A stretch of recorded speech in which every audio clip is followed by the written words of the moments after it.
بسم اللہ الرحمن الرحیم۔ کیا میت والے گھر میں کھانا کھلانا چاہیے اگرچہ وہ سب اپنے رشتہ دار ہوں؟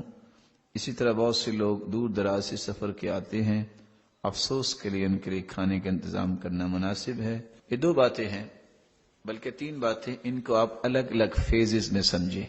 مسند احمد کی روایت ہے، جریر بن عبداللہ البجلی رضی اللہ عنہ، وہ کہتے ہیں کننا نعد الاجتماع في أهل الميت وصنع الطعام من النياحة، میت کے گھر جمع ہو کے بیٹھنا اور کھانے بنانا، ہم اس کو جاہلیت کا نوحہ کہتے تھے۔ تو حکم کیا ہے؟ جنازے میں شریک ہو۔ حکم کیا ہے؟ جنازہ مسلمان کا پڑھو، ایک احد پہاڑ جتنی نیکی ملتی، دفنا کے آؤ 2 احد پہاڑ جتنی نیکیاں ملتی۔ اگر آپ جنازے پہ نہیں پہنچ سکے تو پھر آپ تعزیت کرنے کے لیے گئے ہیں، جب ملیں تب بھی تعزیت ہو سکتی ہے۔ جب آپ ان کے پاس چلے گئے تعزیت کریں۔ تعزیت کا مطلب کیا ہوتا ہے؟ تسلی دینا، صبر کی تلقین کرنا۔ اعظم اللہ اجرک واحسن عزاءک وغفر لمیتک، اللہ تیرے اجر کو بڑھا دے اور تیری اس پریشانی کے وقت میں تیرے ساتھ احسان کا معاملہ کرے اور جانے والے کو بخش دے۔ دوسری دعا، ان للہ ما اخذ وله ما اعطى ولكل شيء اجل مسمى فلتصبر ولتحتسب، اللہ کا ہی مال تھا، اللہ نے اسے لے لیا، اور ہر چیز کی ایک معین مدت ہے، اس سے زیادہ نہیں رہ سکتا۔ ہم نے بھی اللہ کے پاس جانا ہے، اس لیے صبر کیجئے اور اجر کی امید کیجئے۔ یہ 2 دعائیں پڑھیں اور آپ چلے جائیں۔ رہا گھر میں اکٹھے ہو کے 2 سال کسی نے کبھی بات نہیں کی ہوتی، کہتے ہیں کھانا فلاں دے گا اور آج کھانا فلاں دے گا، زندگی میں اسے بات نہیں کرتے تھے، کیا فائدہ ہوا؟ کیا کہتے ہیں اس کے لیے ایک لفظ بولا جاتا ہے، کسی کو پتہ یہ کھانا جو دیتے ہیں جبکہ فوت ہو جائے، یہ دیہاتوں میں مصیبت ہوتی ہے، یہ جی کوڑا وٹا اور پتہ نہیں کیا لفظ بولتے ہیں، نہ جانے پتہ نہیں کیسی کیسی باتیں امت نے نکال لی۔ حدیث کیا کہہ رہی ہے؟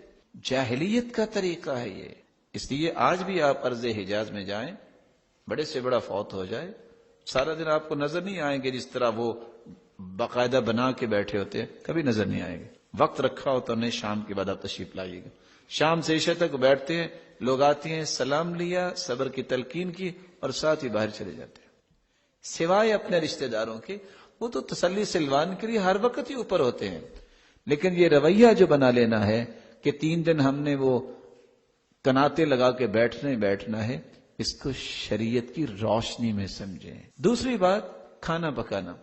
جعفر رضی اللہ تعالیٰ عنہ جب شہید ہوئے تو آپ نے فرمایا اصنعوا الطعام لأہل جعفر فإنہم آتاہم ما یشغلہم۔ جعفر شہید ہو گئے ہیں، اب ان کے بچوں پہ غم اتنا ہے کہ وہ خود تو کھانا نہیں پکا سکیں گے، ان کے کھانے کو نہ بھولیے گا۔ جن کے گھر میں فوتگی ہوئی ہے آپ ان کو کھانا بنا کے دے سکتے ہیں۔ لوگوں نے اس سے کیا سمجھ لیا کہ اس گھر میں آگ اور چولہا نہیں جل سکتا، پتہ نہیں کیا ہو جائے گا۔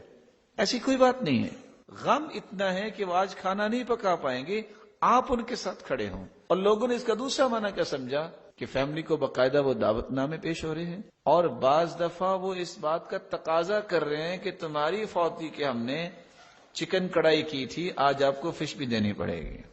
اور آپ حیران ہو کر یہ سن کے کہ دیہاتوں میں ایسے کیسز بھی سننے کو ملے کہ ایک شخص اپنی ماں کو کہتا ہے بارش بھی ہے اور میری تنخواہ بھی خرچ ہو چکی ہے، ماں آج نہ مرنا، اگلے مہینے فوت ہونا، میں کھانا نہیں دے پاؤں گا۔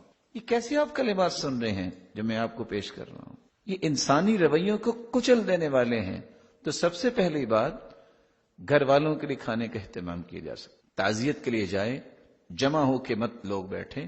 ہاں، رشتہ داروں کو لے جانا وہ تو ذمہ داری ہوتی ہے کہ ہم تسلی دیں اور ان کو صبر کی تلقین کریں۔ تیسری بات، جو دور دراز سے مہمان آنے والے ہیں ان کو اس بنیاد پہ کھانا نہیں کھلاتے کہ یہ میت پہ آیا ہے، اس کو مہمان نوازی بھی تو کر سکتے ہیں، تو اس کا اہتمام کرنے میں کوئی حرج نہیں۔